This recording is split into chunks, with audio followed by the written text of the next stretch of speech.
Oh, hello, young traveler. Please have a seat with me. My name is Gerlin, and I love to tell people about older games. Today, I'm going to present to you another jewel from gaming history.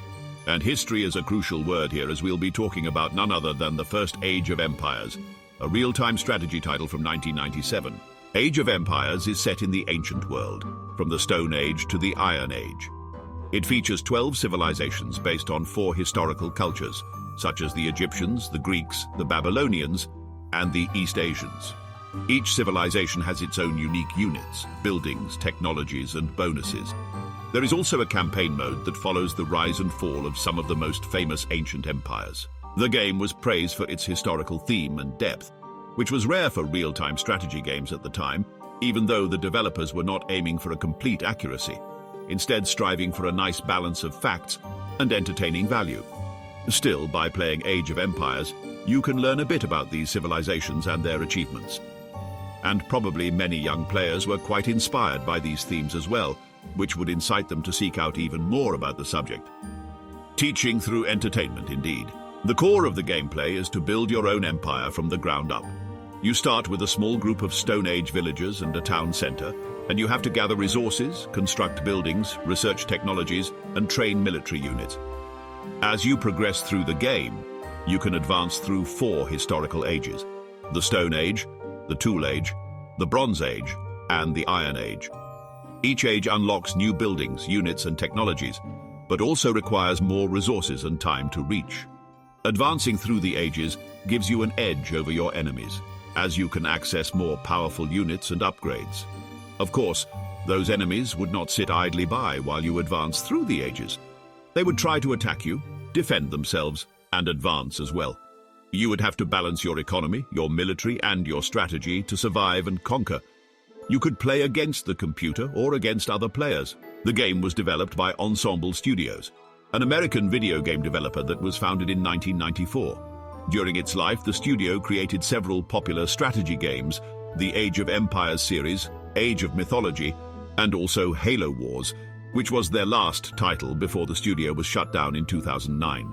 The studio made Age of Empires because they wanted to create a game that combined the historical focus of civilization with the real-time gameplay of Warcraft.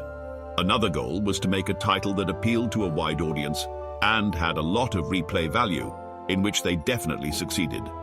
Of course, by today's standards, the graphics of Age of Empires are not very impressive.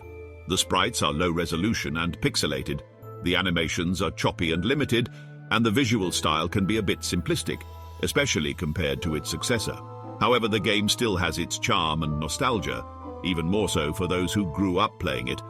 The game's art style is still recognizable and appealing, and the game's sound effects and music are still memorable and immersive. Speaking of music, it was directed by Stephen Rippey, who put a lot of effort into using period-accurate instruments in the arrangements, which resulted in a sound that really stands out even today. If you want to experience the game with a modern twist, you can try its Age of Empires Definitive Edition, which was released in 2018. This is a remastered version of the original game built upon a new engine, which improves the game's graphics, sound, user interface, multiplayer mode, and gameplay features. It also adds new content such as civilizations, campaigns, units, and technologies, while keeping the core gameplay almost identical. But going back to the original, besides being a fun and engaging game, Age of Empires also has a cultural significance that goes beyond its entertainment value. It is one of the games that paved the way for more modern real-time strategy games. It refined and popularized many features and mechanics that became standard in the genre, such as resource management, technology trees, civilization bonuses, and historical scenarios. It inspired numerous other titles that followed its footsteps. Some of them were spin-offs or expansions of the original game, such as Age of Mythology, Age of Empires 2 and 3, and Age of Empires Online. Others were games that used the same game engine or similar concepts, such as Star Wars Galactic Battlegrounds, Empire Earth, and Rise of Nations. Some were even fan-made projects that aimed to recreate or improve the game, such as Open Age Engine. Finally, Age of Empires also left a mark on popular culture with some of its elements that became pretty popular among gamers and non-gamers alike. One of them is the priest unit with the iconic Wololo line that became a popular meme. The priest unit is a special unit that can convert enemy units to your side by chanting Wololo repeatedly. This sound effect became a meme that is used to express persuasion, conversion, or mind control in various contexts. For example, some people use it to joke about changing someone's opinion on a topic, or to mock someone who follows a trend blindly. Not a bad achievement for a studio's debut game from 1997, I think. And that is all for today. Thank you for listening to my tale and good luck on your journey, dear traveler. Also, if you liked this video, please like and subscribe for more tales like this.